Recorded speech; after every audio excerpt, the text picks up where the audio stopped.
Welcome back to the live stream from LEDucation 2024 at the beautiful Hilton Hotel in Midtown Manhattan, Greg. Sure we are.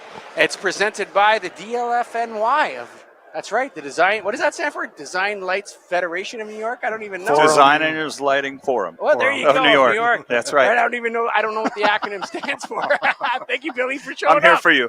Yeah. So we want to tell you guys to go down to KeystoneTech.com. That's KeystoneTech.com. Keep it easy, Greg Ehrich. That's right. So they did make lighting easy. Sometimes lighting was too difficult where it was hard to figure out what you needed, but they make it easy. They give you samples, great customer service, great people, great product. Amen. Go to KeystoneTech.com. We're here with Billy Hodges. Name the new company. Illuminations Incorporated. Illuminations Incorporated. And, of course, one of the managers of AILA?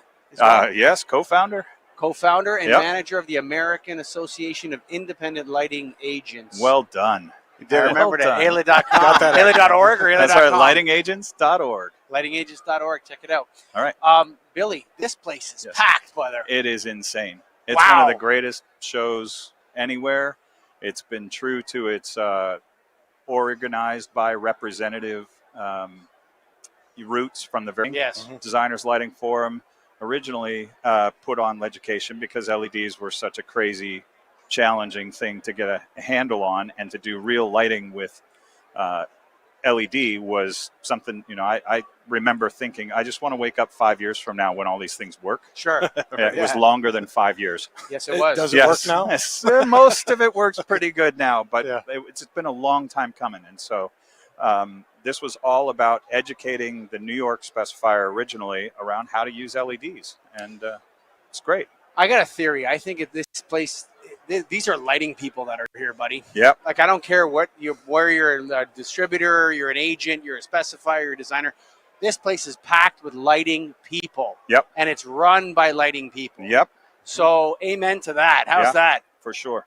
The show by the people for the people. Right. And we're looking in our aisle over there and watching the people coming through. And I mean, it's North Dakota, it's Minnesota, it's Missouri, it's California, it's Oregon, then it's, back to Maryland. It's crazy. They're from all over the country coming through, and, it's organized in New York by New York, for the New York agents, but people find all of the great products that they want to use and learn about, and the new releases throughout. I think it's 5 halls. So crazy. It's crazy. So what is AILA doing here specifically? You guys had a reception last night? We had our annual networking events, our 4th event, completing our 3rd year as an organization. Wow. And we celebrated the fact, I think we had 75 people there, and it was an opportunity to, I think we had something like 15 agencies represented, something similar in terms of manufacturers, and then our great sponsors also. So.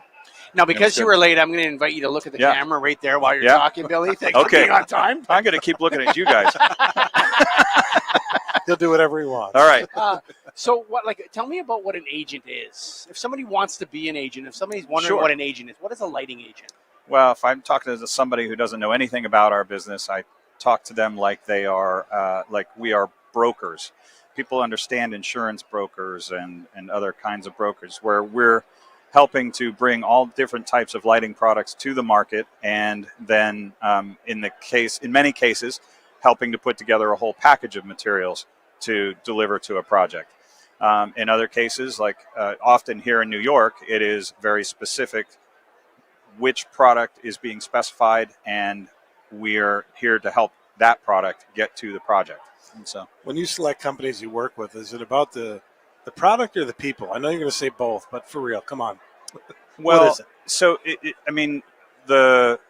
could go either way, right? I mean, the people can catch your eye. Yeah. They move there. That may be an opportunity for us to understand better how that company works, how their products work, and how we could incorporate them into what we're doing. But it can go the other way too. Look at that amazing new product. Wouldn't it be great if we could offer that to our customers? And so then you get to know the people afterwards. And has there been anything you've seen? I know it's only 2 hours in that has surprised you or been different? Well, I think so. We represent a company called Interscene. I think it's one of the most interesting sources because it emulates a skylight.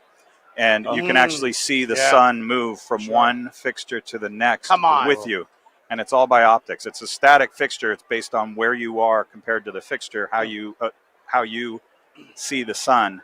But if I move over here, it's not in this fixture anymore. It's in this one. Wow. So You know, it's interesting you said that because I bought 2 fake skylights from a company as well. I'm not going to say their name because they're not a member of NAILD. sure. And I don't distribute their products. Right. So, but I just loved, they came on the Get a Grip on Lighting podcast, and I just loved their stuff.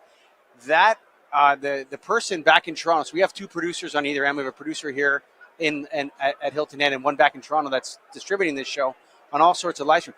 He's sitting under one of these skylights right now because his office was so dark and bleak in the back.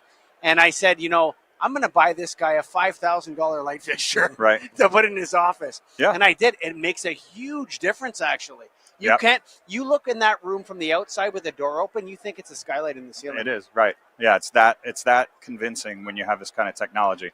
And I think we see standards and design professionals working towards environments that make us feel better. And that is happening when you are incorporating the daylight or simulated daylight. So can I go back to what an agent is versus a distributor versus a dealer? Sure. Okay, because I want to sort this out. Yeah. So you guys are like marauding thugs in the night. Sure. Right. It's weird. We were just talking about distributors that way. We all are. Yeah. But no, when you're an agent, right? Like, I feel like there's good distributors and bad distributors. I think there's good agents and bad agents. Any part of the industry has, it's good actors and it's bad actors. That's right. Yeah. So, when you're a good agent, are you reducing the amount of lines you're carrying? Are you selecting the lines you're carrying? What are you doing in that end? Well, you always want to be able to serve your various principal manufacturers, and so it's not necessarily about shrinking or enlarging. It's about having the team within your organization that's right-sized for delivering good results for those manufacturers. And so in our case, we have a very large agency and we have a lot of products that we represent, but we also have very specific teams that deal with different aspects of the lighting industry. Mm-hmm. And so when you start to look at it this way, then our teams are like many agencies within a larger agency. They become very focused for that kind of a vertical. And so is that product based, or is that like controls versus indoor versus exterior? How do you guys lay all that out? Yeah, it's a little bit vertical based. It's vertical focused, and there's of course overlap. Some manufacturers have inside fixtures, outside fixtures, some have controls, some have integrated controls. And so yes, we try and have product experts that can deal with each of the different categories, and then have serve a number of markets rather than just sort of generically handling the whole market. So one thing I want to ask is so this light fair in the past, I'm going to compare, it's going to be a theme that today is light fair versus, come on. But let's think about light fair. We were just in Germany, light build versus light fair versus LEDucation. LEDucation is where it's at, folks. This is hot as hell. I'm asking from an agent perspective. So light fair, what I heard from a lot of manufacturers, like all it is agents coming up trying to rep our product, is what I heard in the past from light fair. Is that what LEDucation is?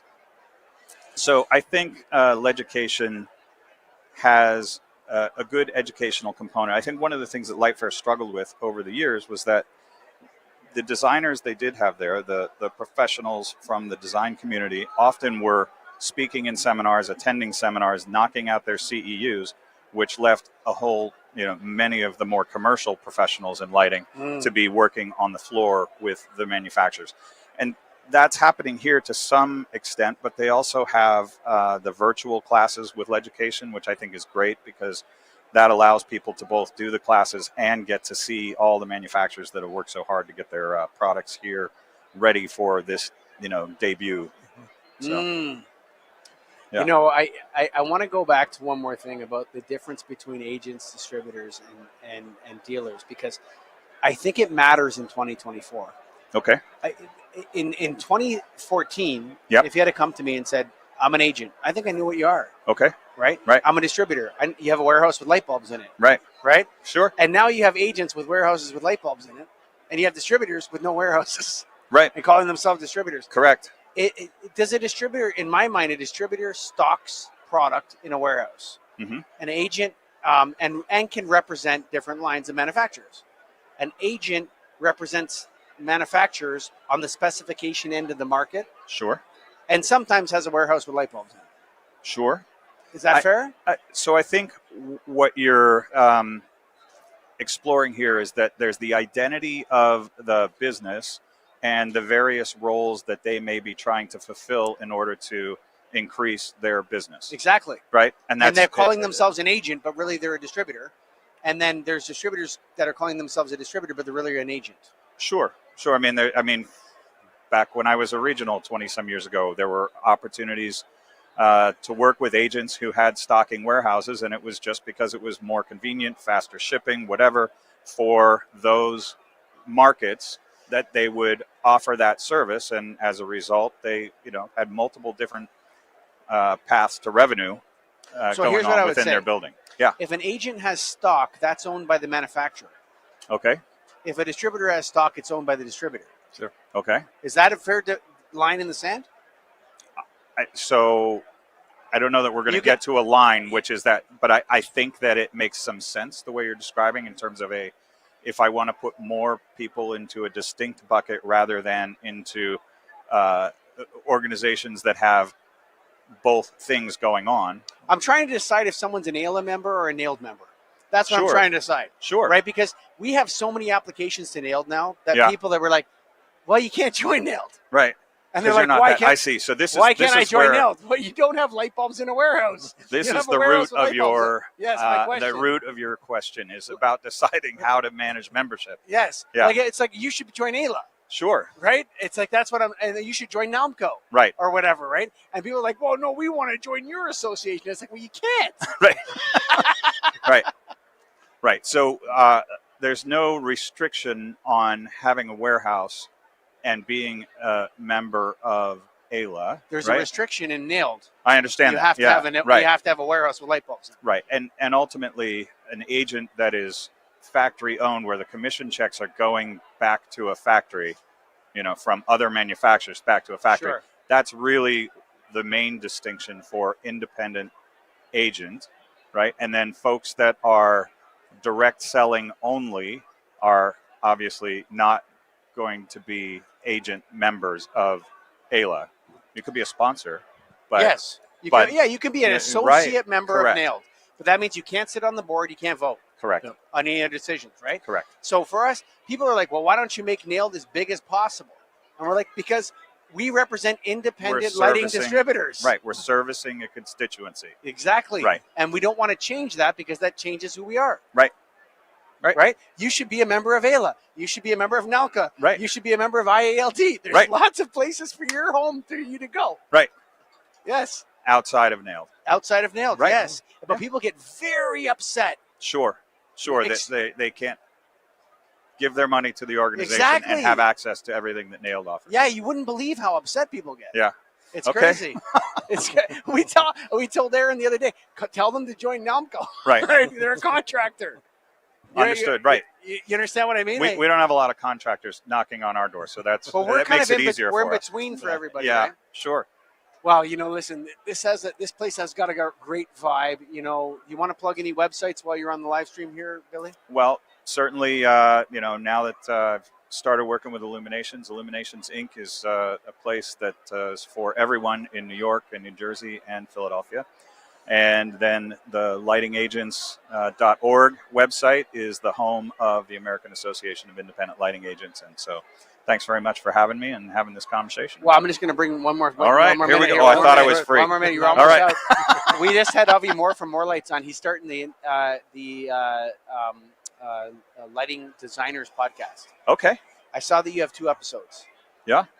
Right? So far, yes. Right. Get a Grip on Lighting is expert in creating podcasts. I know. Yes. We have to get back. In my transition from having digital filaments to Illuminations, there's been a fair amount of things to focus on, and so I'll be getting back into the podcasting realm. We want to see it as from it the comes agents. Up, so. Yes. Yep. We want to see it. All right, beautiful. Very good. Folks, I invite you to go to KeystoneTech.com. That's KeystoneTech.com. If you're listening on LightEd, if you're listening on LEDucation, Get a Grip, NAILED, all the different channels that we're blasting this out on, thank you for listening. Bye for now.